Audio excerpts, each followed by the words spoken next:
আসবেন না, আসবেন না, মানুষের কান্না আমার অসহ্য। শোনো,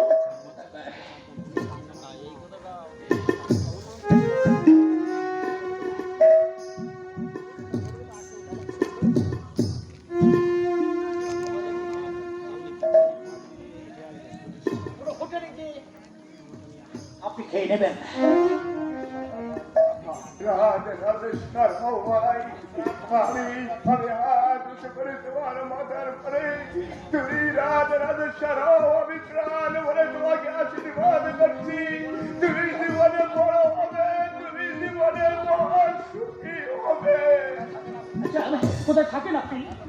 দুদিন ওই হাসপাতালে ছিলাম, আজ দুদিন হলো ওরা আমাকে ছেড়ে দিয়েছে। এখন আমি এই ফুটপাতে থাকি। শুনুন, আমি এই পথে রোজ অফিসে যাই, ওই জায়গাটা ফুরিয়ে গেলে আবার ঠিক এখানে এসে দাঁড়াবেন, আবার আমি কিছু দিয়ে যাবো। কেমন? কম ভাড়ায় একটা ঘর দেখে নেবেন। এমনি ভাবে ফুটপাতে ঘরে থাকলে আপনি তো শীতে মারা যাবেন, শীতে মারা যাবেন।